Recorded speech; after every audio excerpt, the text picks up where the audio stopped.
हरे कृष्णा। ओम अज्ञानतिमिरन्धस्य ज्ञानाञ्जनशलाकया चक्षुरुन्मिलितं येन तस्मै श्रीगुरुवे नमः। नमः ओं विष्णुपदाय कृष्णप्रेष्ठाय भूतले श्रीमते भक्तिवेदांत स्वामिन् इति नामिने। नमस्ते सारस्वते देवे गौरवाणी प्रचारिणे निर्विशेष शून्यवादी पाश्चात्यदेशतारिणे। जय श्री कृष्ण चैतन्य प्रभु नित्यानंद श्री अद्वैत गदाधर श्रीवासादि गौरभक्तवृंद।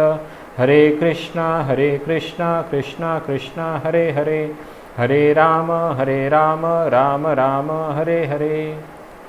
हरे कृष्णा।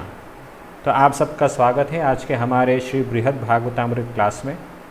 कल के दिन हमने सुना कि किस प्रकार से भगवान शिव अपनी प्रशंसा का खंडन करते हैं, जबकि नारद मुनि भगवान शिव को ही भगवान का विशेष कृपा पात्र भक्त समझते हैं।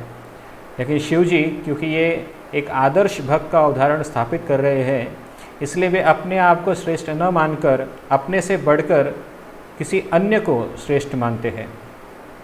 कथा के अंत में हमने कल सुना कि भगवान शिव उन्होंने कहा कि मुझसे बढ़कर भगवान के वैकुंठवासी भक्त हैं। तो आज हम उसी टॉपिक से आगे बढ़ेंगे। तो भगवान के जो वैकुंठवासी भक्त हैं वे क्यों महान है, इसका वर्णन अभी भगवान शिव आगे चल के करेंगे। श्रीमद् भागवत में बृहद भागवतामृत में ऐसा लिखा है, तत्कृष्ण पार्षद श्रेष्ठ मामाम तस्य दयास्पदम विद्धि किंतु कृपा सारभाजो वैकुंठवासिनः। इसका अर्थ है, अतएव हे श्री कृष्ण के पार्षदों में श्रेष्ठ श्री नारद, मुझे श्री कृष्ण का कृपा पात्र मत समझो। वैकुंठ में वास करने वाले भक्त ही उनकी सर्वश्रेष्ठ कृपा के पात्र हैं। तो यहाँ पर भगवान शिव स्पष्ट तौर पर समझा रहे हैं कि मुझसे भी बढ़कर या मुझसे भी कृपा के पात्र व्यक्ति वैकुंठ के वासी है। और ये जो वैकुंठवासी भक्त जो है वे क्यों श्रेष्ठ है, इसका वर्णन वे आगे करते हैं। वे कहते हैं, वैकुंठवासी भक्त सभी अर्थों को तृण की भांति त्याग कर केवल भक्ति भाव से अपने प्रिय श्री हरि की आराधना करते हैं और उसी आराधना के प्रभाव से आनुषांगिक रूप में सर्वार्थ सिद्धि प्राप्त होने पर भी उसका दृष्टि द्वारा भी आदर नहीं करते। तो यहाँ पर जो वर्णन किया गया है वह हमें समझना है कि वैकुंठवासी भक्त ये नित्य एक पूरी तरह से परफेक्टेड बीइंग्स मतलब सिद्ध व्यक्ति होते हैं। और ऐसे जो सिद्ध व्यक्ति होते हैं, ऐसे सिद्ध भक्त जो होते हैं, उनके पास अलग अलग प्रकार की शक्तियाँ, खास तौर पर सिद्धियाँ उपलब्ध होती हैं, जो आमतौर पर इस भौतिक जगत में लोग जिसकी कामना करते हैं। भगवान के भक्त इतने महान होते हैं कि उनके पास सारी सिद्धियां उपलब्ध होने पर भी वे उन सिद्धियों की तरफ ध्यान भी नहीं देते या उसकी तरफ दुर्लक्ष्य कर देते हैं। यहाँ पर लिखा है, उसी आराधना के प्रभाव से आनुषांगिक रूप में सर्वार्थ सिद्धि प्राप्त होने पर भी, अभी यहाँ पर आनुषांगिक का अर्थ हो गया अनायास ही, मतलब बिना अपेक्षा किए उन्हें सारी सिद्धियाँ प्राप्त हो जाती है। और सर्वार्थ सिद्धि का अर्थ ये होता है कि मुक्ति की प्राप्ति। तो सर्वश्रेष्ठ सिद्धि का अर्थ है मुक्ति, मतलब इस भौतिक जगत से उस जीव को मुक्ति प्राप्त होना, ये सर्वार्थ सिद्धि कही गई है। लेकिन वैकुंठवासी भक्त इस मुक्ति की कामना न करते हुए उसकी तरफ ध्यान भी नहीं देते। यहाँ पर लिखा है, प्राप्त होने पर भी उसका दृष्टि द्वारा भी आदर नहीं करते, मतलब उसकी तरफ ध्यान देना तो दूर, उसकी तरफ देखते तक नहीं। इस प्रकार से भगवान शिव वैकुंठवासियों की स्तुति कर रहे हैं। वे आगे कहते हैं, वे सब प्रकार के अभिमानों को सर्वथा परित्याग कर उस वैकुंठ पद को प्राप्त करते हैं। तो यहाँ पर अभी भगवान शिव अपनी तुलना में वैकुंठवासी क्यों श्रेष्ठ है वो बता रहे हैं, क्योंकि वे सारे प्रकार के अभिमानों को त्याग करते हैं। हमने पिछले क्लास में सुना था कि भगवान शिव कहते हैं कि मैं तमोगुण का अधिष्ठाता देव होने के कारण मुझ में भी तामसिक वृत्ति यथा अभिमान, अहंकार, ये सारे गुण मुझ में भी विद्यमान है और इसी के कारण मैं प्रभावित होकर अनेक प्रकार के अपराध भगवान के चरणों में करता हूँ। तो इस प्रकार से जब भगवान शिव कहते हैं तभी भगवान शिव कह रहे हैं कि ऐसे तकलीफ़ें या ऐसे समस्याएं वैकुंठवासी भक्त के पास नहीं होती, क्योंकि वे सभी अभिमानों को त्याग करके ही वैकुंठ पद को प्राप्त करते हैं। जहाँ की मैं शिव होने के नाते जिसकी आप इतनी स्तुति कर रहे हैं, मैंने अभी तक वैकुंठ धाम को प्राप्त नहीं किया, मुझे भी शिवलोक में ही रहना पड़ता है, ऐसा वे कह रहे हैं। जहाँ किसी प्रकार का भय नहीं है तथा जो स्थान गुणातीत होने के कारण सच्चिदानंद स्वरूप है। तो भगवान शिव कह रहे हैं कि ऐसा जो धाम है वैकुंठ धाम, ये किसी भी प्रकार का भय वहाँ पर नहीं होता, और वो धाम जो है सभी गुणों के परे है। मतलब वहाँ पे न सत्वगुण, रजोगुण और तमोगुण का कोई भय वहाँ पर नहीं रहता। कोई भी व्यक्ति इन गुणों से वहाँ पर प्रभावित नहीं होता। इस वजह से उनके द्वारा भगवान के प्रति कोई भी अपराध करना संभव नहीं है, ऐसा भगवान शिव यहाँ पर बता रहे हैं। परंतु आत्मारा मुनिगण गुणातीत होने पर भी उसको प्राप्त नहीं कर पाते।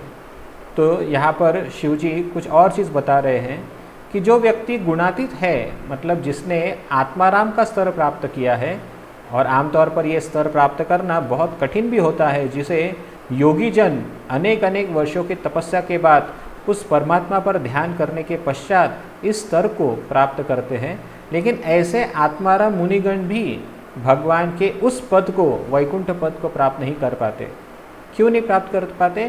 क्योंकि ये गुणातीत आत्माराम मुनिगण स्वयं में ही आनंद लेते हैं, लेकिन भक्ति में आनंद नहीं लेते, वो भगवान की सेवा में आनंद नहीं लेते। इस वजह से वो वैकुंठ धाम को प्राप्त नहीं कर पाते, ऐसा वे यहाँ पर कह रहे हैं। फिर वो बताते हैं, उस वैकुंठ लोक में जो वास करते हैं उन सभी का सच्चिदानंद देह है। वे उस स्थान में रहने पर भी सच्चिदानमय परम वैभव स्वरूप श्री हरि के समान ऐश्वर्य को प्राप्त कर उस वैभव का तनिक भी आदर नहीं करते। अभी और खासियत वैकुंठवासी की क्या क्या है वो भगवान शिव यहाँ पे समझा रहे हैं। वे कह रहे हैं कि वैकुंठवास में निवास करने वाले सारे जो वैकुंठवासी हैं, इन सभी को सारूप्य स्थिति प्राप्त हुई है। मतलब इन्हें भगवान श्री हरि के समान ही ऐश्वर्य प्राप्त है, और उनका भी जो देह है वो सच्चिदानंद स्वरूप ही है। लेकिन इतना सब होने के बावजूद भी ये जो वैकुंठवासी है ऐसे वैभव की तनिक भी प्रशंसा या आदर भी नहीं करते। मतलब उनके लिए इस प्रकार का वैभव कोई मायने नहीं रखता, क्योंकि वे सब के सब भगवान श्री कृष्ण के आराधना में लगे होते हैं, भगवान श्री विष्णु के आराधना में लगे होते हैं। उन सभी का सच्चिदानंद देह है, और ये जो सच्चिदानंद देह होता है ये भगवान के जैसा ही होता है, सारे ऐश्वर्य और वैभव से परिपूर्ण होता है। लेकिन फिर भी वे भक्त होने के नाते इन सारे वैभव की तरफ बिल्कुल भी ध्यान नहीं देते। वे आगे कहते हैं, वह वैकुंठवासी केवल भगवान की भक्ति से ही परम संतुष्ट रहते हैं तथा हरि भक्तों और हरि भक्ति की रक्षा करते हुए भगवत भक्ति का विस्तार करने के लिए स्वेच्छापूर्वक सर्वत्र विचरण करते रहते हैं। तो यहाँ पर अभी शिव जी वैकुंठवासियों का और महानता समझा रहे हैं। केवल वे स्वयं के बारे में नहीं सोचते, वे अन्यों के बारे में भी सोचा करते हैं। यहाँ पे ये कह रहे हैं, वे केवल भगवान की भक्ति से ही संतुष्ट रहते हैं। मतलब भगवान की सेवा करने के लिए ही वे तत्पर रहते हैं, और उसी सेवा में वो आनंद प्राप्त करते हैं। उनके लिए ऐश्वर्य या वैभव ये उनके लिए मायने नहीं रखता। वे केवल और केवल भगवान को संतुष्ट करने में ही आनंद लेते हैं, और वे जानते हैं कि भगवान की संतुष्टि किस में है, भगवान को क्या चीज़ पसंद आती है, किस चीज़ को वो पसंद करते हैं। बोलते हैं, हरि भक्तों और हरि भक्ति की रक्षा करते हुए वे भगवत भक्ति का विस्तार करने के लिए स्वेच्छापूर्वक सर्वत्र विचरण करते हैं। मतलब यहाँ पर उन वैकुंठवासियों के प्रचारकों का वर्णन यहाँ पर आया है। जो भक्त वैकुंठवास में रहते हैं वे उस वैकुंठ में भी निवास करने की इच्छा नहीं करते, क्योंकि वे चाहते हैं कि भगवान के भक्तों की वे रक्षा करें और हरि भक्ति को प्रचार प्रसार कर सके। इसलिए आमतौर पर कई सारे वैकुंठवासी भक्त जो होते हैं ये इस भौतिक जगत में स्वयं स्वेच्छा से आते हैं और यहाँ पर हरि भक्ति का प्रचार प्रसार करते हैं। तो ये उन वैकुंठवासियों की महानता है। वे जानते हैं कि यहाँ पर इस भौतिक जगत में आकर इस प्रकार का प्रचार प्रसार करने से हो सकता है उनके ऊपर कोई आपत्ति हो पड़े, लेकिन वो इन विषयों का विचार न करते हुए भगवान को संतुष्ट करने हेतु ही आध्यात्मिक जगत से इस भौतिक जगत में आते हैं। तो कई बार लोग कहते हैं कि आध्यात्मिक जगत से भक्त इस भौतिक जगत में क्यों आते हैं, और आमतौर पर ये कौन होते हैं? जो वैष्णव आचार्यगण होते हैं, जो भगवान के नित्य सिद्ध परम भक्त होते हैं। ऐसे आचार्य नित्य सिद्ध भक्त ही उस आध्यात्मिक जगत से इस भौतिक जगत में आते हैं, और उनका केवल एक ही कार्य होता है, भगवान के कार्यों का प्रचार प्रसार करना, उनकी भक्ति का प्रचार प्रसार करना। और इस वजह से ऐसे भक्त भगवान को अतीव प्रिय होते हैं। इसलिए जो भी भक्त इस जगत में प्रचार कार्य में भगवान की गुणगान, उनकी भक्ति का प्रचार करने में लगा हुआ है, ऐसे व्यक्ति को वैकुंठवासी ही समझना चाहिए। उनका शरीर, उनका रहना या उनका आचरण एक साधारण मनुष्य के भांति न समझते हुए उन्हें वैकुंठवासी समझकर उनका हमेशा सम्मान करना अपेक्षित है। तो ये बात भगवान शिव हमें समझा रहे हैं। उस वैकुंठ लोक में परमानंद में डूबकर निरंतर प्रभु के नाम संकीर्तन आदि रूप प्रेमामृत वाहिनी भक्ति के अलावा अन्य कोई चेष्टा ही नहीं होती। तो यहाँ पर नारद मुनि को समझा रहे हैं कि उस आध्यात्मिक जगत में वैकुंठ में क्या होता है।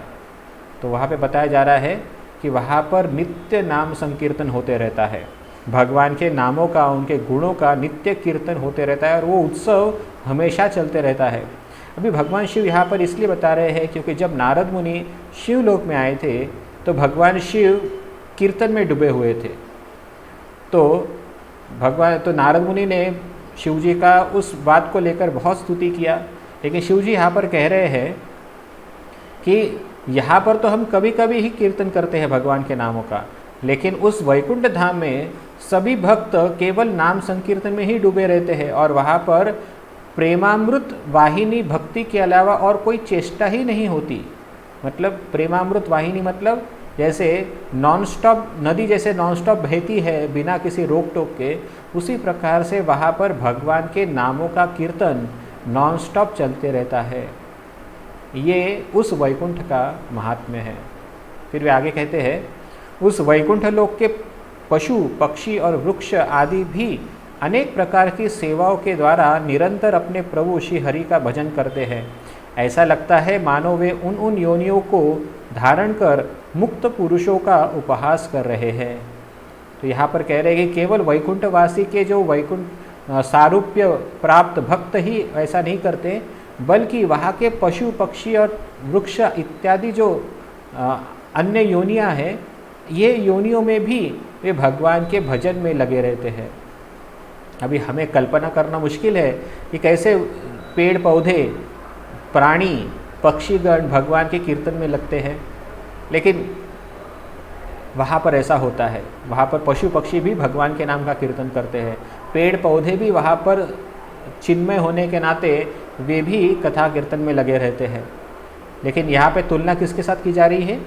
मुक्त पुरुषों के साथ। मुक्त पुरुष आमतौर पे यहाँ पे इस प्रकार से वर्णन किया है कि ये जो पशु पक्षी और वृक्ष जो योनियाँ हैं, इस भौतिक जगत में इन योनियों को तामस योनि कहा जाता है। तामस योनि मतलब ऐसे जीव जिन्होंने तामसी वृत्ति के कारण अपने पूर्व कर्म में कुछ ऐसे कार्य किए हैं जिसके कारण उन्हें ये शरीर प्राप्त हुआ है, ये निम्नतम शरीर प्राप्त हुआ है।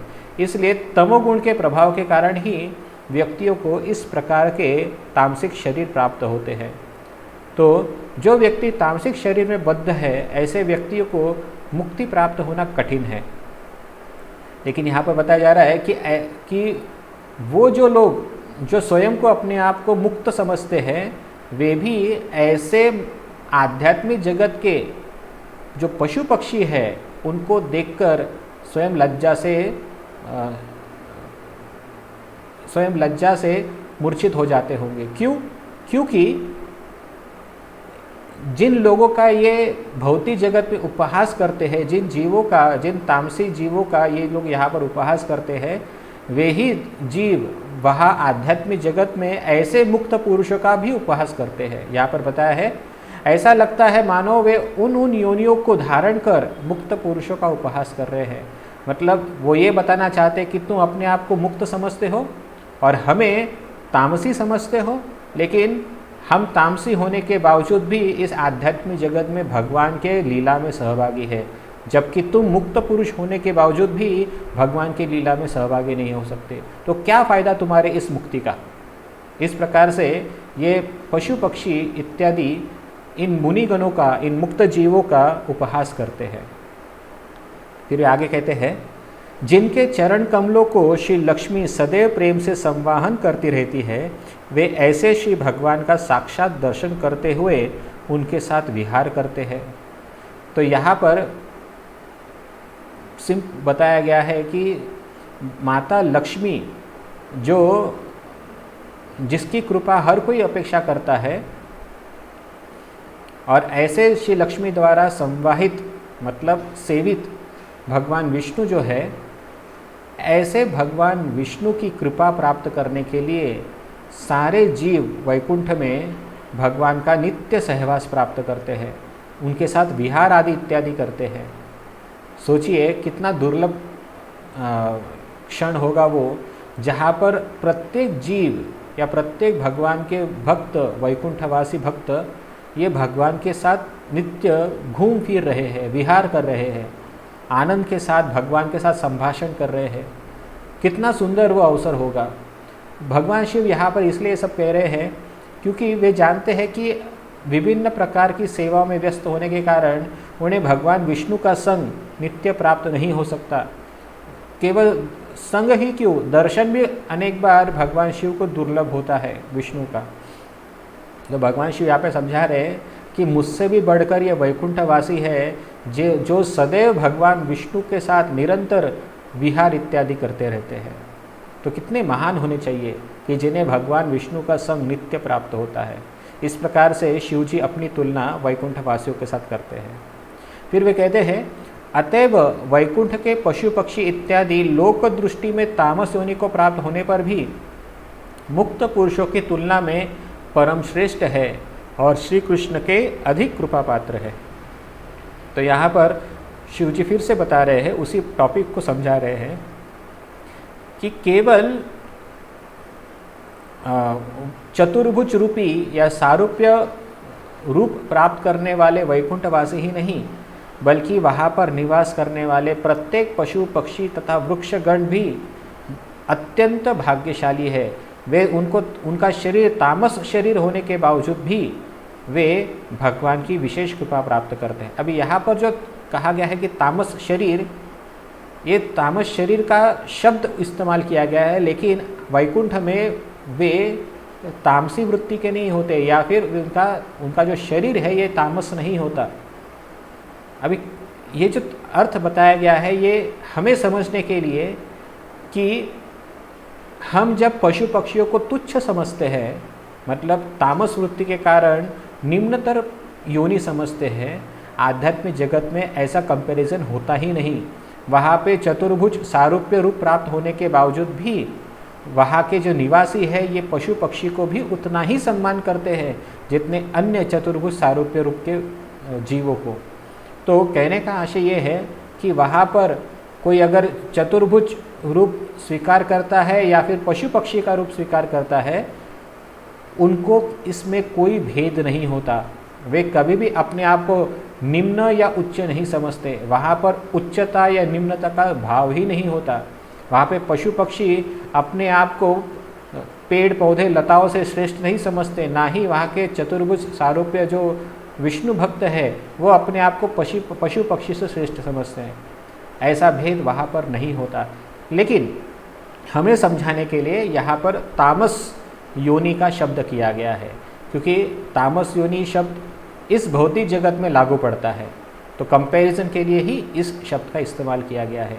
अन्यथा आध्यात्मिक जगत में इस शब्द का कोई मायना ही नहीं रहता।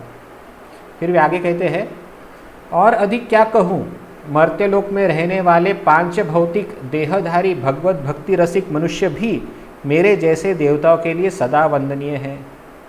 तो भगवान शिव कह रहे हैं कि इतना ही नहीं, केवल वैकुंठ के निवासी ही नहीं, इस भौतिक जगत में रहने वाले भगवान के जो भक्त है, जिनका शरीर 5 महाभूतों से बना हुआ है, मतलब इस भौतिक शरीर धारण करने वाले जो भगवान के भक्त है, ये भी मुझे उसी प्रकार ही वंदनीय है। केवल मुझे ही नहीं, मेरे जैसे अनेक देवताओं के लिए वंदनीय है। तो जो कोई भी व्यक्ति भगवान की शुद्ध प्रेम भक्ति करता है, ऐसा भक्त देवताओं के लिए भी वंदनीय हो जाता है। ये हमें समझना होगा। यहाँ पे लिखा है कि ऐसा शुद्ध भक्त क्या के लक्षण क्या है। भगवान शिव अभी उस शुद्ध भक्त के लक्षण बता रहे हैं जो इस मर्त्य लोक में निवास करते हुए भी भगवान की भक्ति करता है और जो देवता द्वारा भी पूजनीय है। ऐसे भक्तों का वर्णन अभी भगवान शिव यहाँ पर करने वाले हैं। हमें ध्यानपूर्वक इन लक्षणों को देखना है और जिस किसी भी व्यक्ति में ये लक्षण दिखाई देते हैं, समझना चाहिए कि वो साधारण व्यक्ति नहीं है, वो साक्षात वैकुंठ भक्त है। अर्थात प्रभुपाद के शिष्यों की भाषा में वैकुंठ मैन, मतलब वो वैकुंठ जगत से आया हुआ व्यक्ति है। वे कहते हैं, जिन्होंने श्री कृष्ण चरणों में प्रेम प्राप्ति की अभिलाषा से आत्मसमर्पण किया है। अर्थात जो व्यक्ति भगवान श्री कृष्ण का प्रेम प्राप्त करने के लिए, उनके चरणों में आश्रय प्राप्त करने के लिए स्वयं को समर्पित कर दिया है, मतलब भगवान के अलावा वो किसी अन्य चीज़ को महत्व नहीं देता, या फिर उसका सारा जीवन भगवान के प्रति सेवा करने में ही समर्पित है, ऐसा व्यक्ति आत्मसमर्पित व्यक्ति कहलाता है। फिर वे कहते हैं, अर्थात समस्त अर्थ, स्वजन तथा जीवन के प्रति ममता त्याग दी है। तो आत्मसमर्पण का मतलब बताया है कि जिसने समस्त अर्थ मतलब संपत्ति, वैभव, ऐश्वर्य, इन सब का त्याग कर दिया है। बाद में इतना ही नहीं, अपने स्वजनों का भी जिसने त्याग कर दिया है। मतलब आमतौर पर इस जगत में हर व्यक्ति को अपने बच्चे, अपनी पत्नी या पति या माता पिता या अपने रिश्तेदार, इनमें से कोई ना कोई अपने स्वजन बहुत प्रिय होते हैं और इनको त्याग करना बहुत मुश्किल होता है। लेकिन ऐसे जो भक्त होते हैं जिन्होंने अपने स्वजनों को भी भगवान श्री कृष्ण की प्राप्ति के लिए त्याग कर दिया है, ऐसे भक्त आत्मसमर्पित भक्त कहे जाते हैं। यहाँ पे बताया है, तथा जीवन के प्रति ममता त्याग दी है। मतलब इस जीवन को लेकर जो ममत्व नहीं रखता, मतलब मेरा शरीर है, इस शरीर का ध्यान रखना है और इस शरीर को ही संरक्षित रखने के लिए वो अपना जीवन व्यापन करता है। ऐसे विचार भाव से जो मुक्त है और जिसने अपना जो शरीर है केवल और केवल भगवान की इच्छा पूरी करने के लिए समर्पित कर दिया है, ऐसे व्यक्ति को आत्मसमर्पित व्यक्ति कहते हैं। तो आत्मसमर्पण व्यक्ति कौन होता है? जिसने समस्त अर्थ, स्वजन तथा जीवन की ममता का त्याग कर दिया है। ऐसे आत्मसमर्पित व्यक्ति ही भगवान को प्रिय होते हैं। तो ये व्यक्ति केवल ऐसा नहीं कि जो वैरागी है वही आत्मसमर्पित होते हैं, जो गृहस्थी जीवन में भी रहते हैं वे भी आत्मसमर्पित हो सकते हैं। कंडीशन क्या है? उनके अंदर ये सारे गुण विद्यमान होने चाहिए। और जो इहलोक तथा परलोक के सभी साध्यों और साधनों की कामना से रहित होकर वर्णाश्रम धर्म के पाश से मुक्त हो गए हैं। मतलब यहाँ पे बताया है, जिन्होंने इस जगत के और परलोक के सभी साध्य और साधनों की कामना से, अर्थात कि इस जगत में मैं अगर भगवान की भक्ति करूँगा तो मुझे कुछ फायदा होना चाहिए या कुछ पुण्य का फल मिलना चाहिए, ऐसी अगर विचारधारा है, या फिर इस जगत में मुझे आनंद नहीं मिल रहा है तो मैं अगले जन्म में किसी उच्चतर लोक में मैं आनंद ले सकूँगा, ऐसी कामना करना। साथ ही साथ वर्णाश्रम धर्म के पाश से, वर्णाश्रम धर्म का अर्थ होता है कि मैं ब्रह्मचारी हूँ, मैं गृहस्थ हूँ, मैं वानप्रस्थ हूँ, मैं सन्यासी हूँ, मैं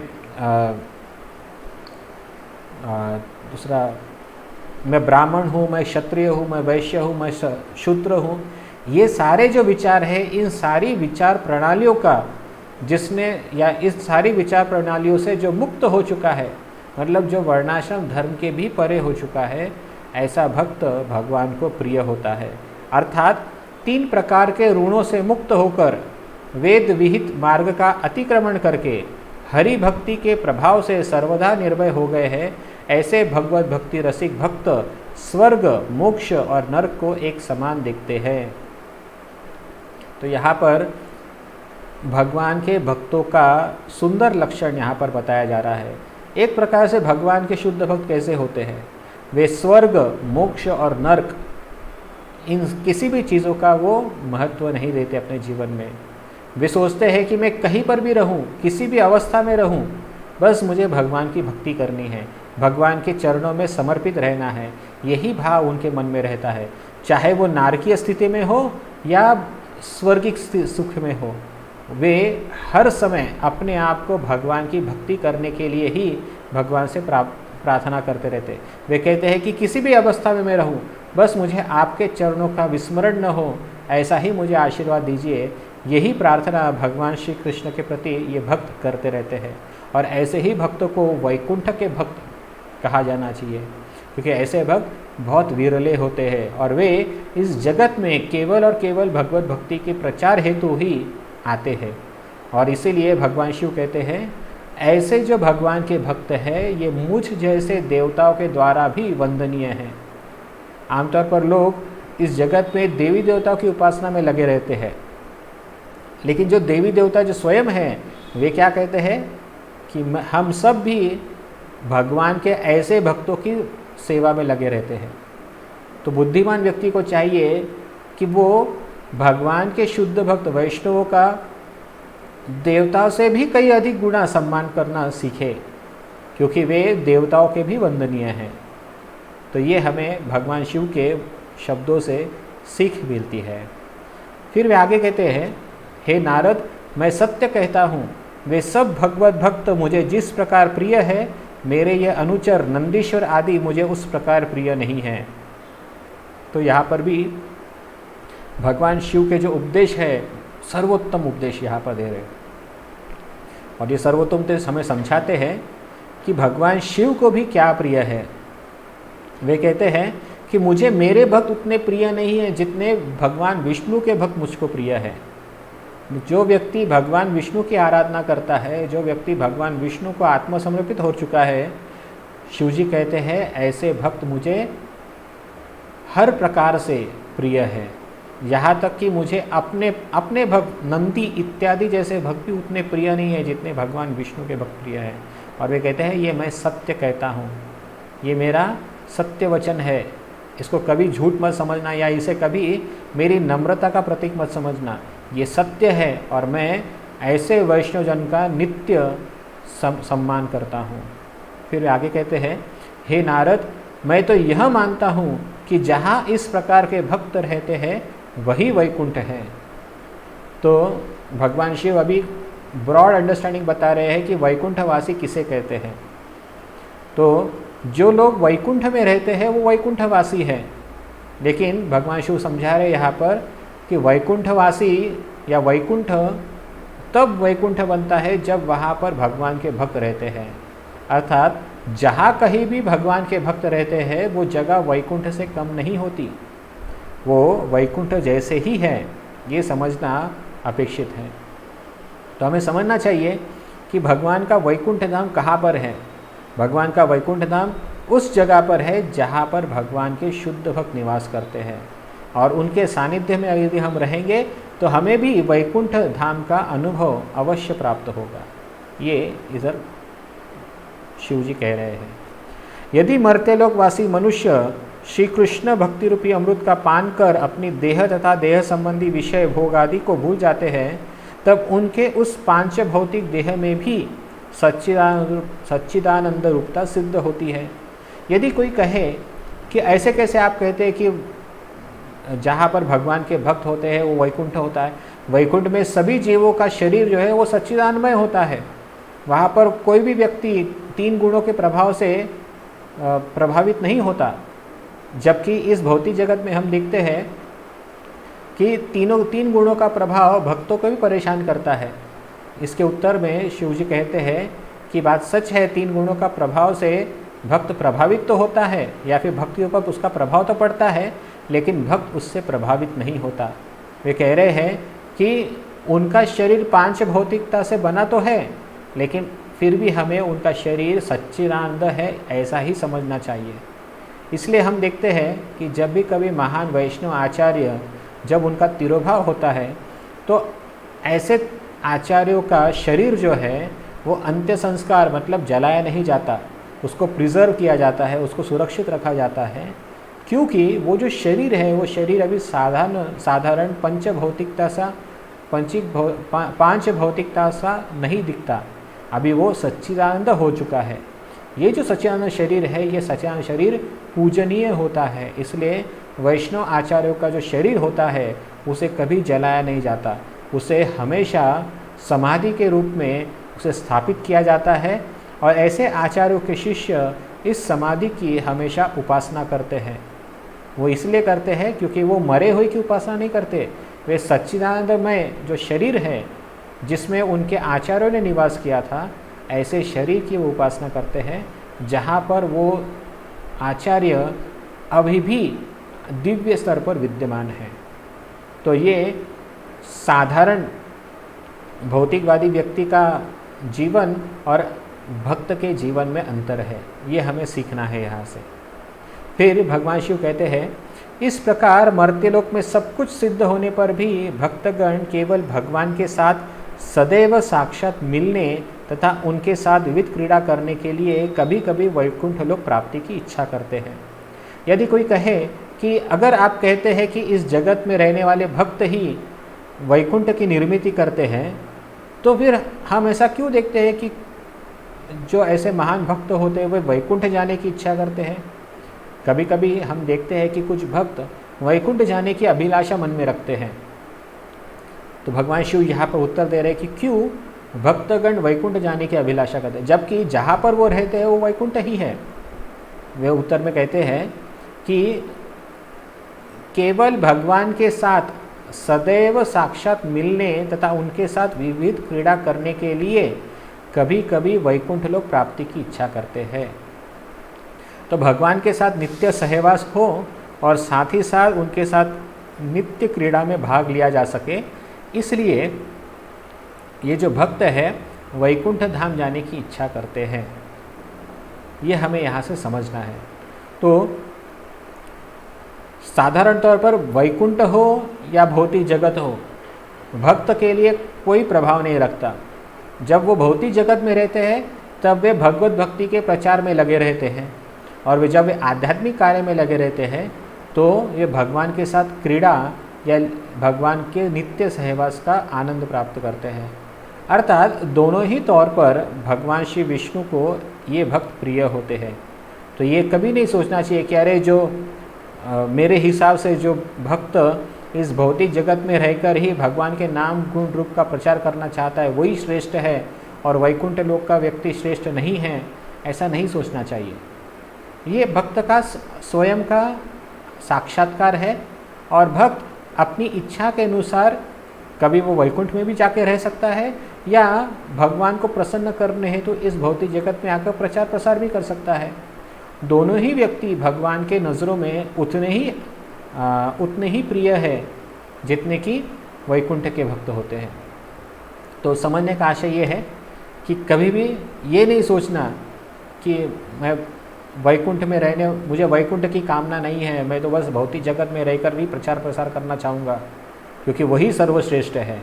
ऐसा गलत बात होगा, क्योंकि यहाँ पर हम फिर से वैकुंठ धाम के निवासियों और भगवान के भक्तों का जो इस भौतिक जगत में रह रहे उसमें भेद कर रहे हैं, और ये भेद ही हमारे मुख्य पतन का कारण है। तो हमें ऐसा कभी नहीं सोचना चाहिए। फिर इतना सब होने के पश्चात जब ये वर्णन भगवान शिव नारद मुनि से कर रहे थे तो ये सब सुनकर पार्वती देवी को आश्चर्य लगा कि भगवान शिव केवल वैकुंठवासियों का गुणगान कर रहे हैं, लेकिन उन सब वैकुंठवासियों में सर्वश्रेष्ठ वैकुंठवासी कौन है? वो है साक्षात महालक्ष्मी देवी। महालक्ष्मी उन सभी वैकुंठवासियों की भी श्रेष्ठ तथा स्वामिनी है।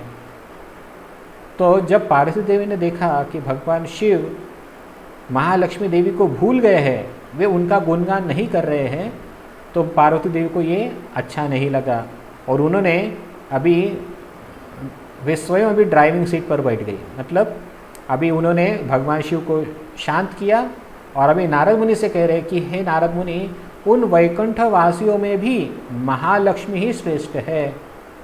वे कहती है, श्री पार्वती ने कहा, हे नारद, ऐसा प्रसिद्ध है कि उस वैकुंठ लोक में भी श्री महालक्ष्मी भगवान श्री हरि की अत्यंत प्रिया है, क्योंकि वे उस वैकुंठ तथा वैकुंठ वासियों की ईश्वरी है।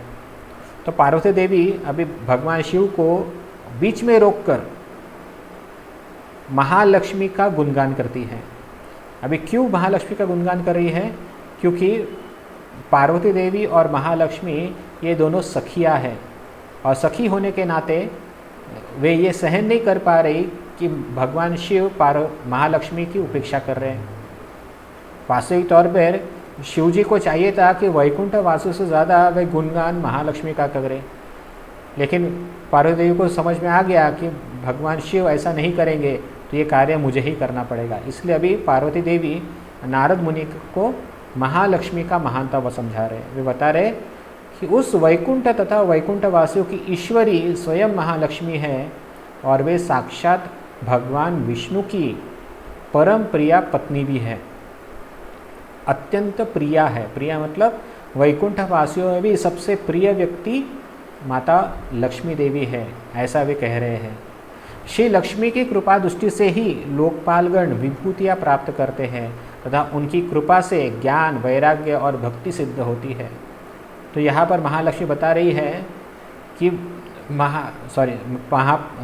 पार्वती देवी बता रही है कि महालक्ष्मी जो है वो ही सभी जीवों को भक्ति प्रदान करने वाली शक्ति भी है। भगवान की अंतरंगा शक्ति होने के कारण बिना महालक्ष्मी के या बिना अंतरंगा शक्ति की कृपा से किसी भी जीव को भगवान की कृपा प्राप्त नहीं हो सकती। और इस वजह से भी भगवान का लक्ष्मी देवी पर विशेष अनुग्रह है और इसलिए वो भगवान की प्रिय व्यक्ति भी है। वे आगे कहते हैं, वे श्री महालक्ष्मी श्री भगवान के सुंदर वक्षस्थल के ऊपर सदा निवास करती है। वे सभी पतिव्रताओं में उत्तमा है, इसलिए वे भगवान के असंख्य अवतारों के अनुरूप कांता रूप में उनका अनुगमन करती है।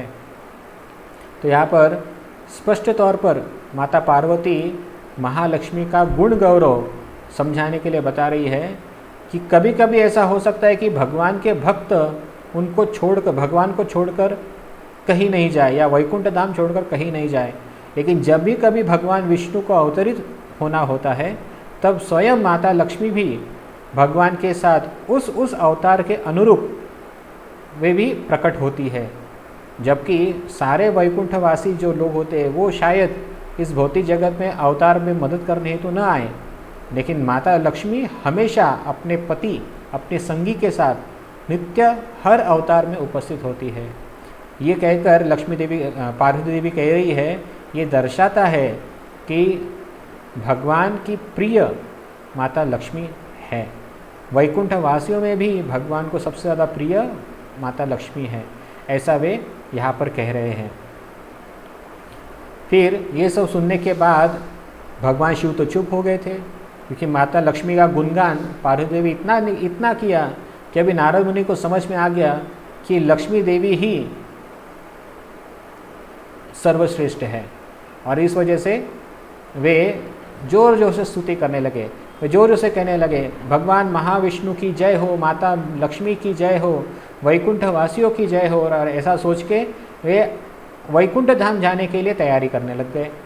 वे चाहते थे कि मैं वैकुंठ वासियों को और ख़ास तौर पर माता लक्ष्मी को जाकर अभिवादन व्यक्त करूं और कहूं कि आप ही सर्वश्रेष्ठ भगवान के भक्त हैं।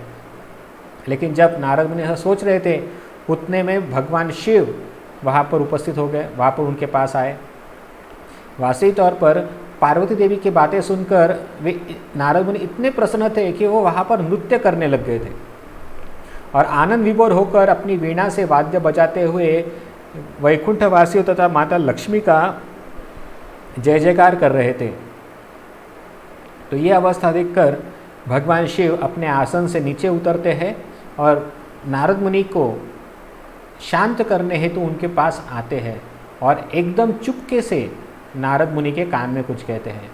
श्री नारद लक्ष्मी का अभिनंदन करने के लिए वैकुंठ जाने को प्रस्तुत हुए, किंतु उनके इस अभिप्राय को समझकर श्री महादेव ने उनके दोनों हाथों को पकड़कर रोक लिया और कहने लगे, हे ब्राह्मण, आप यहीं पर बैठिए, मैं धीरे धीरे गुप्त रूप से आपके कान में एक रहस्यमय बात कहता हूँ, आप परम श्रद्धापूर्वक उसको श्रवण कीजिए। तो जब नारद मुनि वैकुंठ को जाने के लिए तैयार हो रहे थे या जाने के लिए उत्सुक थे, उतने में भगवान शिव नारद मुनि को रोक लेते हैं और ये कहते हैं कि हे नारद मुनि, रुक जाओ, मैं आपको एक परम रहस्य की बात बताता हूँ। लेकिन वो ऐसा इसलिए कह रहे थे, वो एकदम शांति से कह रहे थे, मतलब एकदम धीमे आवाज़ में कह रहे थे। वो इसलिए क्योंकि वो नहीं चाहते थे कि ये आवाज़ या ये बातें पार्वती देवी सुन लें, क्योंकि यदि पार्वती देवी ये बातें सुन लेती तो शायद पार्वती देवी को बुरा लगता। तो ऐसी क्या बात भगवान शिव कहने वाले थे नारद मुनि से, तो ये हम आगे पढ़ते हैं। दिग्दर्शिनी टीका में सनातन गोस्वामी कहते हैं, धीरे धीरे कहने का उद्देश्य यह है कि जो बात परम रहस्यमय हो उसे अनेक व्यक्तियों के समक्ष प्रकाश करना उचित नहीं है। विशेषतः यहाँ पर महालक्ष्मी की प्रिय सखी पार्वती है, उस परम रहस्यमय बात को श्रवण कर कहीं उनमें मात्सर्य उदित न हो जाए, इसलिए थोड़ा भय भी है। तो भगवान शिव जानबूझकर एकदम धीरे धीरे बात करते हैं ताकि महालक्ष्मी की प्रिय सखी पार्वती देवी को ये बातें सुनकर मात्सर्य न हो जाए। मात्सर्य का अर्थ होता है ईर्ष्या। लेकिन कोई ये सवाल कर सकता है कि आध्यात्मिक जगत में ईर्ष्या कैसे हो सकती है, क्योंकि हमने पहले ही सुना था कि भगवान शिव का जो लोक है ये इस भौतिक जगत के परे है और गुणातीत है। वहाँ पर इस प्रकार का मात्सर्य, ईर्ष्या, ये सारी चीज़ों का वहाँ पर स्थान ही नहीं है। तो ये कौन सी ईर्ष्या यहाँ पर वर्णन की जा रही है, ये कौन से मात्सर्य का वर्णन यहाँ पे किया जा रहा है। आमतौर पर भक्त के जीवन में 6 अनर्थों का वर्णन किया जाता है या 6 शत्रु का वर्णन किया जाता है, जिसमें ईर्ष्या या मात्सर्य जो होता है वो एक प्रमुख अनर्थ है। और आमतौर पर भक्तों के प्रति मात्सर्य रखना यह हमारे पतन का कारण बनता है। लेकिन ये जो मात्सर्य यहाँ पे वर्णन किया जा रहा है ये थोड़ा सा अलग है। ये मात्सर्य स्वार्थ भावना से न होकर भक्त की प्रशंसा की भावना का है, क्योंकि आमतौर पर यदि कोई किसी अन्य की प्रशंसा करता है तो हमारे मन में उस प्रकार का मात्सर्य हो सकता है कि अरे मुझसे बढ़कर कोई है, तो वहाँ पर मैं केंद्रित भाव आ जाता है और ऐसा मैं केंद्रित मात्सर्य हमारे पतन का कारण होता है।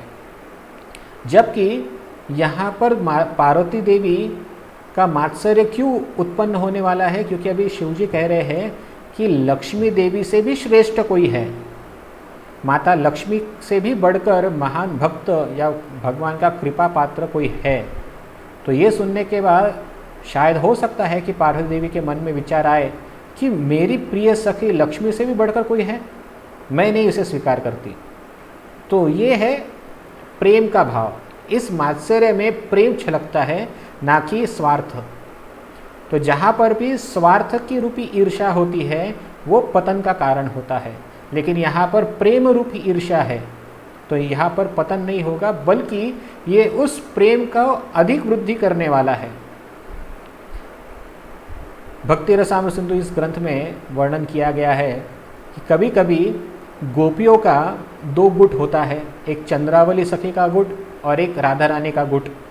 तो इस ग्रुप में भी ग्रुपिज्म होता है।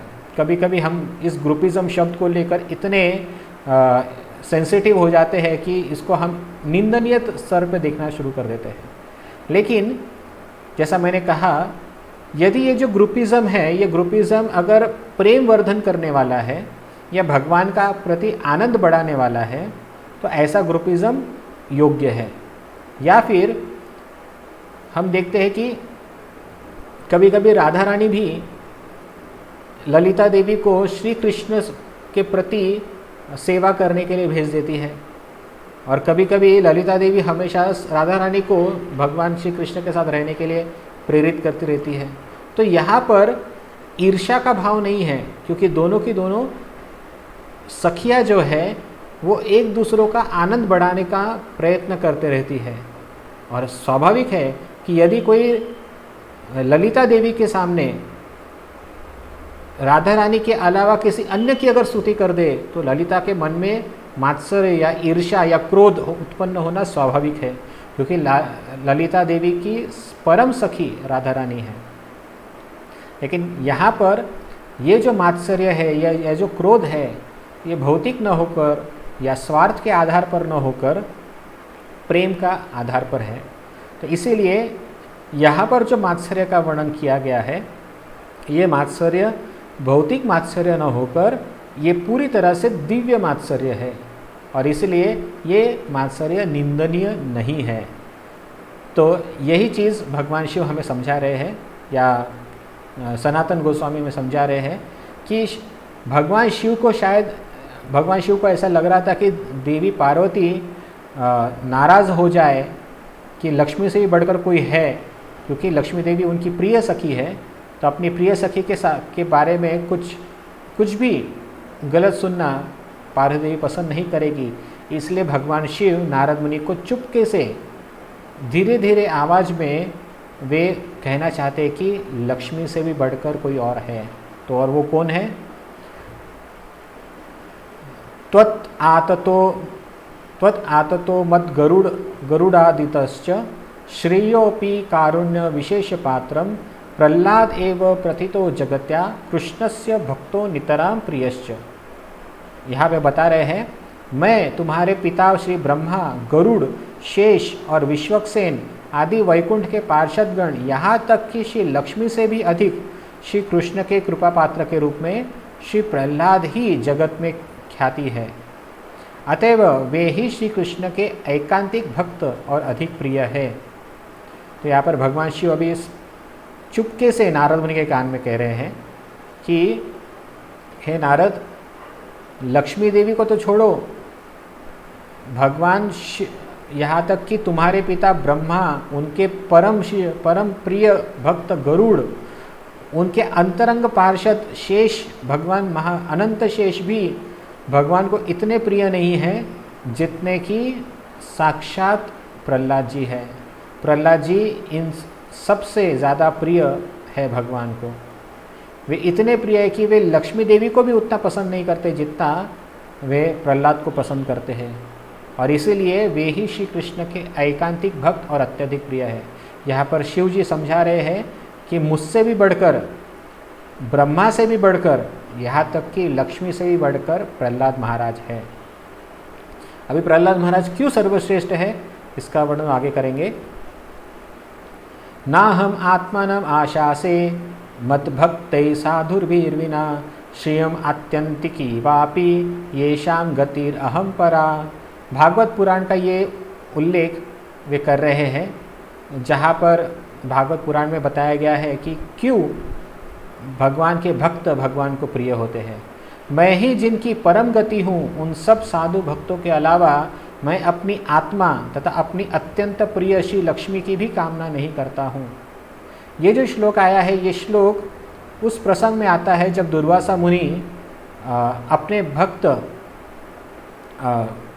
अम्बरीश महाराज का अपमान करके और अपनी जान बचाने के लिए वैकुंठ लोक में आते हैं। तो उस समय भगवान विष्णु ये श्लोक कहते हैं, और उस श्लोक में जब ये श्लोक कहा जाता है तब बाजू में ही लक्ष्मी देवी बैठी होती है। भगवान विष्णु अपने आसन पर विराजमान होते हैं और लक्ष्मी देवी भी उसी आसन पर उनके साथ बैठी होती है। और उस समय जब दुर्वासा मुनि वहाँ पर आते हैं अपने रक्षा की कामना करते हुए, तब उस समय कहते हैं कि हे दुर्वासा, मेरे भक्तों से बढ़कर मेरे लिए और कोई नहीं है। यहाँ तक कि मैं स्वयं या फिर मेरी पत्नी लक्ष्मी को भी मैं उतना पसंद नहीं करता जितना मैं अपने भक्त को प्रसन्न करता हूँ या भक्त को पसंद करता हूँ। मेरे लिए मेरे भक्त जो है वो मुझे लक्ष्मी से भी बढ़कर है। ऐसा एक प्रकार से भगवान विष्णु यहाँ पर कह रहे हैं इस श्लोक में। तो ये भगवान शिव इन श्लोकों का उदाहरण इसलिए दे रहे हैं, ये समझाने के लिए कि जो पार्वती देवी कह रही थी कि लक्ष्मी देवी सर्वश्रेष्ठ है, लेकिन ऐसा नहीं है। भगवान विष्णु को लक्ष्मी से भी श्रेष्ठ उनके भक्त बहुत प्रिय होते हैं। तो ये बात उन्होंने यहाँ पर कही। दिग्दर्शिनी टीका में सनातन गोस्वामी लिखते हैं, अपने भक्तों के दुखों को देखकर तथा अपनी भक्ति के महात्म्य का प्रदर्शन करने के लिए हिरण्यकशिपु के संहार के समय भगवान ने स्वयं ही प्राचीन और अर्वाचीन भक्तों अर्थात अपने वैकुंठ के पार्षदों, यहाँ तक कि महालक्ष्मी से भी प्रहलाद का अधिक महात्म्य स्थापित किया है। तो श्रीमद् भागवतम के 7वें स्कंद में प्रहलाद महाराज का गुणगान करते हुए भगवान श्री नरसिंहदेव ये कहते कि हे प्रहलाद, तुमसे बढ़कर मुझे और कोई नहीं है, तुमसे बढ़कर प्रिय मुझे इस जगत में कोई नहीं है, यहाँ तक कि मुझे लक्ष्मी भी प्रिय नहीं है। ऐसा भगवान नरसिंहदेव वहाँ पर कहते हैं। साथ ही साथ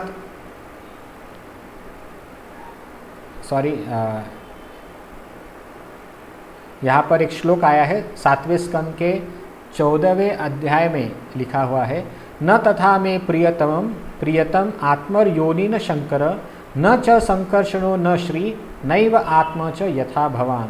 वे कहते हैं, हे युद्ध, न तो ब्रह्मा शिव संकर्षण लक्ष्मी जी, न ही मेरी आत्मा ही मुझे इतने प्रिय है जितने कि तुम हो। तो ये गलती से हो गया, ये जो श्लोक है ये 11वें स्कंद का है, गलती से यहाँ पे टाइपिंग मिस्टेक हो गया तो आप क्षमा कीजिएगा। ये 11वें स्कंद का श्लोक है जहाँ पर भगवान श्री कृष्ण उद्धव से कहते हैं कि हे उद्धव, तुम मुझे कितने प्रिय हो। मतलब भगवान के भक्त भगवान को कितने प्रिय है ये इस श्लोक से पता चलता है। न तथा में प्रियतम, मतलब मुझे तुमसे बढ़कर अन्य और कोई प्रिय नहीं है। यहाँ पर लिखा है आत्मयोनि, आत्मयोनि मतलब ब्रह्मा जी, न शंकर मतलब शिव जी भी नहीं, न च संकर्षणो मतलब बलराम जी भी नहीं, न श्री मतलब लक्ष्मी जी, वो भी मुझे उतने प्रिय नहीं, और यहाँ तक कि नैव आत्मा मतलब मैं स्वयं भी अपने आप को इतना मैं प्रिय नहीं समझता जितना कि मुझे अपने भक्त प्रिय होते हैं। तो यहाँ पर भी उद्धव से कह रहे हैं कि न ब्रह्मा न शिव न संकर्षण न लक्ष्मी न ही मेरी आत्मा मतलब न ही मैं स्वयं मुझे इतने प्रिय है जितने कि तुम हो। ये वर्णन 11वें स्कंद के उद्धव कृष्ण संवाद में आता है और इस वजह से भी सिद्ध होता है कि भगवान को लक्ष्मी से भी ज़्यादा उनके भक्त अधिक प्रिय होते हैं या फिर प्रहलाद उनको बहुत प्रिय है।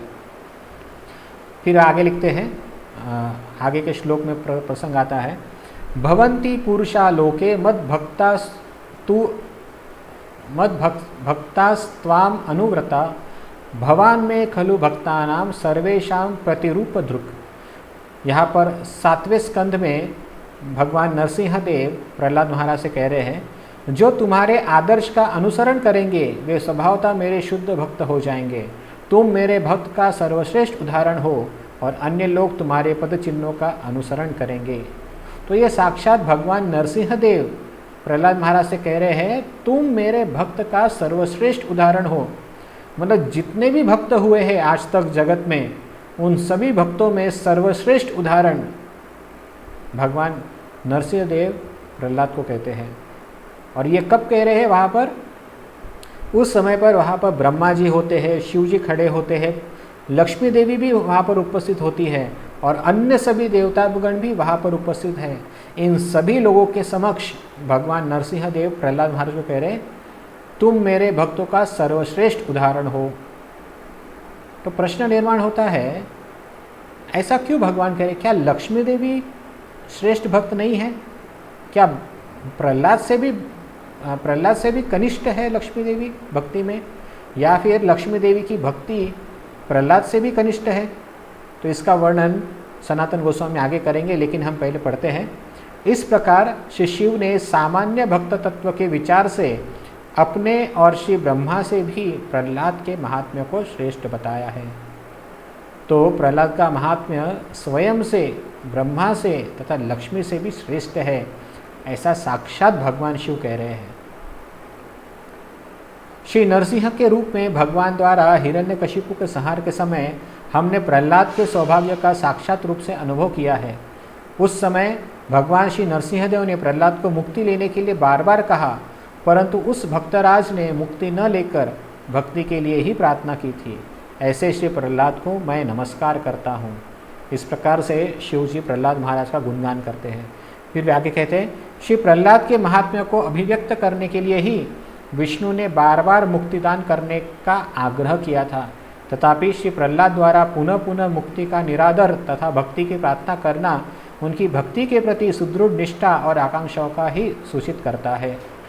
तो इस प्रकार से प्रहलाद महाराज का महात्म्य भगवान शिव बहुत उत्तम तरीके से गुणगान करते हैं, क्योंकि भगवान शिव जानते हैं कि प्रहलाद महाराज कितने महान भक्त हैं, और शिव जी भी प्रहलाद महाराज का उसी प्रकार से सम्मान भी करते हैं। बलि फिर वे कहते हैं यहाँ पर, जब नारद मुनि ने कहा था कि प्रहलाद कि आप इतने महान भक्त हैं कि आपकी वजह से भगवान ने बाणासुर का उद्धार किया, आपकी वजह से भगवान ने अनेक असुरों को क्षमा कर दिया। तो यहाँ पर वे अभी बाणासुर का उदाहरण के लिए कह रहे हैं, बलि के द्वार पर द्वारपाल के रूप में श्री भगवान का विराजमान रहना क्या उसके उस तुच्छ त्रिलोक के दान का फल है? मतलब कभी कभी यहाँ पर एक प्रकार से भगवान शिव अपनी भावना व्यक्त कर रहे हैं, क्योंकि बलि महाराज ने जब भगवान वामन देव को दान देकर प्रसन्न किया था और भगवान ने विशेष कृपा करके बलि महाराज के सुतल लोक में द्वारपाल का लीला करने का स्वीकार किया था, तो लोग कहते हैं कि देखो बलि महाराज कितने महान भक्त हैं। लेकिन शिव जी कहते हैं कि ऐसा नहीं है। इसमें बलि महाराज की क्या महानता है? बलि महाराज, क्या भगवान बलि महाराज के तुच्छ दान से प्रसन्न हो जाएंगे? वे लिखा है, बलि के द्वार पर द्वारपाल के रूप में श्री भगवान का विराजमान रहना क्या उसके उस तुच्छ त्रिलोक के दान का फल है अथवा उसके अपने शरीर के दान का फल है? कदापि नहीं। यह केवल भगवान की प्रहलाद के प्रति प्रीति के कारण ही है, ऐसा समझना चाहिए। तो भगवान शिव कह रहे हैं कि I don't think Bali Maharaj is a very great devotee, या I don't think because of his donation Lord has become pleased with Bali Maharaj. तो बलि महाराज के दान देने की वृत्ति से भगवान उनके ऊपर दयालु हुए ऐसा नहीं है, या उनके ऊपर कृपा की ऐसा भी नहीं है। भगवान के ऊपर उनका विशेष अनुग्रह इसलिए हुआ क्योंकि उनका संबंध प्रहलाद महाराज से था। वे प्रहलाद महाराज के वंश में आते हैं। इस वजह से भगवान श्री कृष्ण श्री वामन देव ने बलि महाराज के ऊपर इतने सारे अपराध करने के बावजूद भी बलि महाराज को भगवान की कृपा प्राप्त हुई। तो हम जानते हैं कि बलि महाराज ने क्या क्या अपराध किए थे। सबसे पहला, उन्होंने स्वर्ग पर आक्रमण करके ब्रह्मा जी की आज्ञा का उल्लंघन किया था। बाद में अपने गुरु को अपमानित करके उनका अनादर किया था, और इतना ही नहीं, भगवान को वचन देने के बाद वो वचन का पूर्ति न कर पाने का भी अपराध किया था। इतने सारे अपराध के बावजूद भी भगवान विष्णु ने या वामन देव ने बलि महाराज को ये विशेष कृपा प्रदान की, जिसका श्रेय भगवान शिव प्रहलाद महाराज को देते हैं। अत्यंत दुष्ट बानासुर ने अपने प्रभु श्री शिव के लिए ऐसे गर्वपूर्ण वचनों का प्रयोग किया था। अपनी कुल परंपरा के परम इष्ट देव श्री विष्णु की भक्ति को भी त्याग दिया था तथा अनिरुद्ध को बंदी बनाकर उसने श्री कृष्ण से युद्ध किया था। ऐसे महादुष्ट बानासुर की रक्षा क्या मेरे द्वारा की गई श्री कृष्ण की स्तुति द्वारा संपादित हुई थी? कदापि नहीं। अभी यहाँ पर बता रहे हैं कि बाणासुर जिसने भगवान शिव का अनादर किया, मतलब स्वयं जिस व्यक्ति की वो आराधना करता है, बाणासुर ये शिव जी का ही भक्त है, लेकिन भक्त होने के बावजूद भी बाणासुर ने एक समय पर शिव जी का अनादर भी किया था, उनका अपमान किया था। इतना ही नहीं, उन्होंने श्री कृष्ण के विरुद्ध युद्ध भी किया। और क्यों युद्ध किया? क्योंकि उसने अनिरुद्ध को पकड़ लिया था, उसे बंदी बना लिया था। तो जब भगवान श्री कृष्ण बाणासुर को मारने ही वाले थे, तो उस समय पर शिव जी ने भगवान की स्तुति की और भगवान की स्तुति करके उनको प्रसन्न किया। लोगों को लगता है कि शिव के प्रार्थना के कारण श्री कृष्ण ने बाणासुर को क्षमा कर दिया, लेकिन शिव जी स्वयं कहते हैं कि मेरी प्रशंसा के कारण या मेरी स्तुति के कारण भगवान प्रसन्न नहीं थे। वास्तविक वो क्यों प्रसन्न थे? आगे लिखते हैं दिग्दर्शनी टीका में, अत्यधिक भयानक वैष्णव अपराध केवल वैष्णव की कृपा द्वारा ही क्षय होता है। मतलब बाणासुर ने तथा बलि महाराज ने जो भी अपराध किए थे, ऐसे वैष्णव अपराध केवल वैष्णव की कृपा से ही मुक्त हो पाते हैं। इस न्याय के अनुसार बलि और बाणासुर के द्वारा किया गया वैष्णव अपराध केवल उनके क्रमशः प्रहलाद के पुत्र और पौत्र के संबंध के कारण क्षय हुआ था। तो बलि महाराज अपने पुत्र और पौत्र के संबंध में होने के कारण बलि महाराज और बाणासुर का उद्धार हो सका, क्योंकि भगवान जानते थे कि ये प्रहलाद महाराज से संबंधित है। अर्थात भगवान ने श्री प्रहलाद के प्रति विशेष स्नेह के कारण उन दोनों को सभी अपराधों को क्षमा करके उस पर कृपा की थी। तो क्योंकि वो प्रहलाद महाराज से संबंधित थे, बलि महाराज और बाणासुर, इसलिए भगवान ने उन्हें क्षमा कर दी। अन्यथा भगवान शिव कह रहे हैं कि मेरी तुच्छ प्रार्थना से भगवान क्यों उसे क्षमा करेंगे? ऐसा भगवान नहीं करेंगे। यहाँ पर स्वाभाविक है कि भगवान शंकर की विशेष नम्रता ही प्रदर्शित हो रही है, और ये जो सारा दृष्टिकोण है ये शिवजी का दृष्टिकोण है। इसका मतलब ये नहीं कि हमें समझना है कि बलि महाराज महान भक्त नहीं है, हमें ये नहीं समझना चाहिए कि भगवान शिव महान भक्त नहीं है।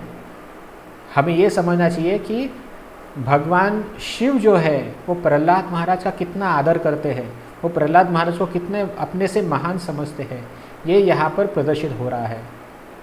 यहाँ पर एक और चीज़ हमें सीखनी होगी या समझनी होगी कि जब प्रहलाद महाराज की स्तुति करने के लिए वे बलि महाराज की तुलना करते हैं भगवान शिव, इसका मतलब ये नहीं हो जाता कि प्रहलाद महाराज बलि महाराज से श्रेष्ठ हो गए या फिर बलि महाराज कम दर्जे के भक्त हो गए। ऐसा सोचना भी अपराध है। क्यों अपराध है? क्योंकि ये ऐसा हो गया जैसे कभी कभी हम हरिदास ठाकुर और शिवजी की तुलना करते हैं। जैसे श्री भगवद गीता में श्रील प्रभुपाद एक तात्पर्य में बताते हैं कि हरिदास ठाकुर अपने इंद्रियों पर नियंत्रण कर पाए थे, लेकिन भगवान शिव अपने इंद्रियों पर नियंत्रण नहीं कर पाए। इस वजह से हरि नाम का महात्म्य सिद्ध होता है। और क्योंकि हरि नाम हरिदास ठाकुर को इस माया के प्रभाव से बचा सका था, जिससे हरिदास जी बच गए लेकिन शिव जी नहीं बच पाए। तो जब कोई व्यक्ति ऐसे वाक्य पढ़ता है प्रभुपाद के तात्पर्यों में, तो पढ़ने का शायद भ्रमित हो जाएगा। उसे लगेगा कि अरे शिवजी एकदम कनिष्ठ व्यक्ति है, शिवजी महान भक्त नहीं है। ऐसा नहीं है। कभी कभी तुलना करने के लिए या कभी कभी किसी भक्त की महानता सिद्ध करने के लिए ये तुलनात्मक वर्णन किया जाता है। जैसे श्रीमद् भागवत में भी वर्णन किया गया है, जब शुकदेव गोस्वामी जब घर से निकलते हैं और उनका पीछा करते करते व्यासदेव जी उनके पीछे पीछे हो लेते हैं रोकने के लिए, तो तालाब में स्नान करने वाली स्त्रियां वो अपना शरीर कपड़ों से ढक लेते हैं। तो व्यासदेव जी कहते हैं कि मेरा बेटा जो 16 साल का नवीन तरुण है, जब वो वहाँ से गुजरा तब तुमने अपने कपड़े नहीं, शरीर नहीं ढके, लेकिन जब मैं यहाँ से जा रहा हूँ जो आपके पिता के उम्र का और आपसे कई सालों से बड़ा हूँ, और आप मुझे देखकर लज्जित हो रही है। तो उस समय पर वो स्त्रियाँ कहती है कि आपका बेटा किसी स्त्री पुरुष में भेद नहीं करता, उनके लिए स्त्री पुरुष ये स्तर है ही नहीं, जबकि आप स्त्री पुरुष का भेद करते हैं। तो वहाँ पर भी प्रभुपाद बताते हैं कि शुकदेव गोस्वामी जो है ये पूरी तरह से आत्म के स्तर पर थे और इसलिए वो किसी भी भेद नहीं करते। तो जब इस प्रकार का वर्णन आता है श्रीमद् भागवत में भी, तो क्या इसका अर्थ ये हो जाता है कि शुकदेव गोस्वामी व्यासदेव से बढ़कर थे? नहीं, ऐसा सोचना ही गलत है। यहाँ पर शुकदेव गोस्वामी की स्तुति हो रही थी और उस स्तुति के माध्यम में तुलनात्मक दृष्टिकोण दिखाया गया था, जिसमें तुलनात्मक बताया गया था कि सुखदेव गोस्वामी कितने महान या आत्मा के स्तर पर उपस्थित थे, और इस वजह से वहाँ पर तुलनात्मक भाव से व्यासदेव को भी प्रस्तुत किया गया था। लेकिन इसका मतलब कदापि ये नहीं है कि सुखदेव गोस्वामी व्यासदेव जी से बढ़कर हो गए। तो हमें यही समझना है इन सब कथा प्रसंगों से, कभी कभी किसी विशिष्ट भक्त की प्रशंसा करने के लिए या स्तुति करने के लिए या महानता सिद्ध करने के लिए कभी कभी तुलनात्मक वर्णन किया जाता है, लेकिन इसका मतलब ये नहीं होता कि वो भक्त कम दर्जे का हो गया और ये जो भक्त है ये महान हो गए, ऐसा नहीं होता। तो यहाँ पर बलि महाराज और प्रहलाद का तुलनात्मक वर्णन जो किया गया है, ये केवल और केवल प्रहलाद महाराज की महानता सिद्ध करने के लिए किया गया है, जबकि बलि महाराज भी कोई कम भक्त नहीं है, वे भी भगवान को उतने ही प्रिय है। ओके, तो ये बात हमें समझनी बहुत अनिवार्य है। और अधिक क्या कहूँ, श्री महालक्ष्मी की प्रिय सखी गौरी भी इस स्थान पर उपस्थित है। तो ये जो वाक्य है, ये वाक्य हमें समझना होगा। दिग्दर्शिनी टीका में लिखा है इस वाक्य के ऊपर, यह सत्य है कि प्रहलाद के महात्म्यों को विस्तृत रूप में वर्णन करने से मुझे भी परमानंद की प्राप्ति होगी, किंतु उसमें आनंद विभोर होने पर मेरा धैर्य टूट जाएगा। उस समय धीरे धीरे गुप्त रूप में यह रहस्यपूर्ण बातें नहीं कह पाऊंगा और उच्च स्वर से बोलने पर यहाँ उपस्थित पार्वती भी सुन लेंगी। वे महालक्ष्मी की प्रिय सखी है, अतएव श्री महालक्ष्मी की तुलना में श्री प्रहलाद का महात्म्य अधिक है। इस बात को सहन न कर पाने के कारण वे तुम्हारी और मेरी अवज्ञा करेगी, ऐसा होना अच्छा नहीं होगा। तो यहाँ पे सनातन गोस्वामी टीका में लिखते हैं कि मैं तुमसे जो धीरे धीरे बात कर रहा हूँ, मैं और अधिक तुम्हें इस तरह से बता नहीं पाऊँगा। प्रहलाद महाराज का गुणगान और अधिक मैं धीरे धीरे नहीं कर पाऊँगा, क्योंकि प्रहलाद महाराज का गुणगान करते करते मैं भाव का अनुभव कर रहा हूँ, और इस वजह से मैं अपने आपे से बाहर जा सकता हूँ और ज़ोर ज़ोर से प्रहलाद का गुणगान करने लगूँगा। और बाजू में ही माता पार्वती उपस्थित है। पार्वती देवी जब सुनेगी कि मैं लक्ष्मी देवी से बढ़कर प्रहलाद का गुणगान कर रहा हूँ, तो वो क्रोधित हो जाएंगी, और ऐसा क्रोधित होना उसके लिए और हमारे लिए भी अच्छा नहीं है। ठीक है, तो इस वजह से भगवान शिव कहते हैं कि हे नारद, तुम अब यहाँ से सीधे सूतल लोक जाओ और सूतल लोक जाकर वहाँ पर प्रहलाद महाराज से मिलो, ऐसा कहते हैं, क्योंकि मैं और अधिक प्रहलाद का गुणगान करने में समर्थ नहीं हूँ, क्योंकि पार्वती देवी यहाँ पर बैठी हुई है। तो दिग्दर्शिनी टीका में एक और चीज़ हमें सिखाई जाती है, तत्व का अनुभव कराया गया है।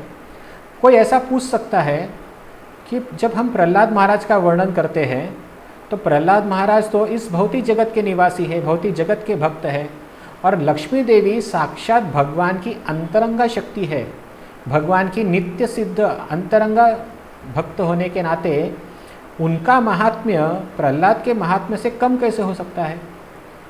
श्री महालक्ष्मी भगवान की अंतरंगा पार्षद होने से बद्ध जीव की तुलना में उनका महात्म्य अधिक होना अपेक्षित है, किंतु भगवान शिव भक्त प्रहलाद को ही अधिक श्रेष्ठ क्यों कह रहे हैं।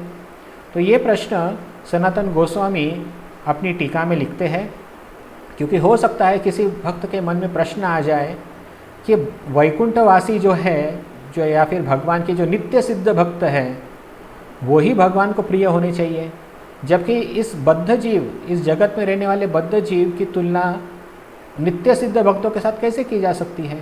और ख़ास तौर पर महालक्ष्मी जो तो भगवान की अंतरंगा शक्ति है, क्योंकि जीव शक्ति और अंतरंगा शक्ति अगर इनकी तुलना की जाए तो अंतरंगा शक्ति ही श्रेष्ठ है, जीव शक्ति श्रेष्ठ नहीं है।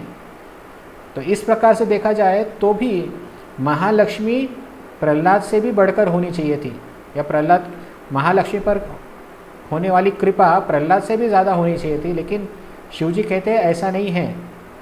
तो इसका स्पष्टीकरण देते हुए भगवान शिव कहते हैं, या फिर भगवान शिव ने, सनातन गोस्वामी कहते हैं, इसके उत्तर में कहते हैं, नित्य पार्षद श्री संकर्षण आदि की परम विशुद्ध प्रेम भक्ति स्वभाव सिद्ध है। मतलब जो नित्य सिद्ध भक्त होते, जैसे संकर्षण भगवान के वैकुंठ के नित्य निवासी, तथा माता लक्ष्मी, ये भगवान के प्रति जो भक्ति है वो नित्य सिद्ध है। मतलब उन्हें भगवान की भक्ति प्राप्त करने की आवश्यकता नहीं पड़ी कभी। वे स्वभाव से ही भगवान के प्रति अनुरक्त है, उनकी भक्ति पहले से ही भगवान के प्रति विद्यमान है। फिर वे कहते हैं अतएव उस प्रेम भक्ति को प्राप्त करने के लिए उनको कुछ भी परित्याग नहीं करना पड़ता और उसके लिए क्लेश आदि को भी स्वीकार नहीं करना पड़ता। तो माता लक्ष्मी ने तथा बलराम जी ने या संकर्षण ने या अनंत शेष ने या वैकुंठ वासियों के भक्तों ने भगवान की भक्ति की प्राप्ति के लिए कुछ परित्याग नहीं किया। साथ ही साथ उन्हें किसी क्लेश से भी गुजरना नहीं पड़ा जिसके लिए वो भगवान की भक्ति प्राप्त कर सके। लेकिन जो आधुनिक भक्त है, मतलब बद्ध जीव है, जो इस भौतिक जगत में रहने वाले जीव है, किंतु आधुनिक भक्तों ने प्रेम भक्ति की प्राप्ति के लिए सर्वस्व परित्याग कर दिया है तथा उससे उत्पन्न क्लेश आदि को भी स्वीकार किया है। तो यहाँ पर सनातन गोस्वामी कह रहे हैं कि प्रहलाद महाराज ने भगवान की प्राप्ति के लिए अपना सर्वस्व त्याग कर दिया। इतना ही नहीं, उन्होंने अनेक कठिन कठिन प्रसंगों में भी भगवान की भक्ति का त्याग नहीं किया। उन्होंने अपने जीवन में अनेक कठिनाई सहन की, अनेक क्लेश सहन किए, यहाँ तक कि अपने स्वयं के जीवन का भी त्याग करने से वो पीछे नहीं हटे, क्योंकि उन्हें भगवान की भक्ति करने की इच्छा थी। ये सब वैकुंठ वासियों ने कभी नहीं किया। ये सब संकर्षण, महालक्ष्मी, इन्होंने भी कभी नहीं करना पड़ा इनको भी, क्योंकि वे स्वभावतः ही भगवान के भक्त थे। और इस वजह से इस तुलनात्मक दृष्टिकोण से देखा जाए तो भगवान विष्णु के नज़र में प्रहलाद महाराज लक्ष्मी देवी से भी बढ़कर महान भक्त है। अथवा जो निरपेक्ष है, अर्थात जिन्होंने एकमात्र उनकी प्रेम भक्ति को प्राप्त करने के लिए ही अपना सर्वस्व, अर्थ, स्वजन और जीवन की ममता तक को परित्याग कर दिया है तथा जीवों को केवल भगवत भक्ति में प्रवर्तित करने के लिए ऐहिक और पारतिक समस्त साध्य और साधन के विषय त्याग दिया है, वैसे भक्ति प्रवर्तक भक्तों की भगवान नित्य सिद्ध पार्षदों से भी अधिक प्रशंसा करते हैं। यह सर्वत्र प्रसिद्ध है। तो यहाँ पर भी आखिरी लाइन महत्वपूर्ण है। वैसे भक्ति प्रवर्तक भक्तों की भगवान नित्य सिद्ध पार्षदों से भी अधिक प्रशंसा करते हैं। तो यहाँ पर भगवान सनातन गोस्वामी कह रहे हैं कि जो भक्त इस भौतिक जगत में अलग अलग प्रकार के क्लेश सहन करते हुए भगवान की भक्ति में लगे रहते हैं या उनकी भक्ति का प्रचार प्रसार करते हैं, भगवान का सनातन गोस्वामी कह रहे हैं ऐसे भक्त भगवान को अपने नित्य सिद्ध पार्षदों से भी बढ़कर प्रिय होते हैं। इसलिए हमने भगवद गीता में भी इस श्लोक को देखा था, जो व्यक्ति इस ज्ञान का प्रचार करता है ऐसा भक्त मुझे अधिक प्रिय होता है। उससे बढ़कर न कभी कोई भक्त मुझे अधिक कोई प्रिय हुआ है और न कभी होगा। ये स्वयं भगवान कृष्ण के वचन भगवद गीता में भी पाए जाते हैं और ख़ास तौर पर प्रचार कार्य या भगवत भक्ति के प्रचार कार्य के संबंध में। तो भगवान स्वयं कहते हैं कि ऐसे भक्त से बढ़कर मुझे और कोई प्रिय व्यक्ति नहीं है। तो यही वर्णन, यही उल्लेख सनातन गोस्वामी भी यहाँ कह रहे कि नित्य सिद्ध पार्षदों से भी बढ़कर भगवान को ऐसे भक्त प्रिय है जो भगवान को प्राप्त करने के लिए जिन्होंने अपना सर्वस्व त्याग कर दिया है। ऐसे भक्त भगवान को बहुत प्रिय होते हैं। ये सनातन गोस्वामी अपनी टीका में लिखते हैं। अतएव हे नारद, तुम शीघ्र ही सुतल लोक को गमन करो तथा आशीर्वाद के साथ स्नेहपूर्वक स्वयं प्रहलाद को आलिंगन करना तथा मेरा भी गाढ़ आलिंगन जताना। तो यहाँ पर अभी भगवान शिव नारद से विदा लेते हैं और नारद से कहते हैं कि तुम शीघ्र ही सुतल लोक जाओ, वैकुंठ में मत जाओ, तुम सुतल लोक जाओ, क्योंकि सुतल लोक में भगवान स्वयं निवास करते हैं और वहाँ पर प्रहलाद महाराज भी निवास करते हैं। तुम वहाँ पर प्रहलाद महाराज से जाकर मिलो, उसे आशीर्वाद प्रदान करो, उसे आलिंगन दो। तो हो सकता है नारद मुनि कहे, अरे इतने महान भक्त हैं, उनको मैं क्या आशीर्वाद दूंगा और उनका आलिंगन क्यों करूं? मैं तो उनके चरणों में साष्टांग प्रणाम करूंगा और उनके चरणों के धूल अपने मस्तक पर लूँगा।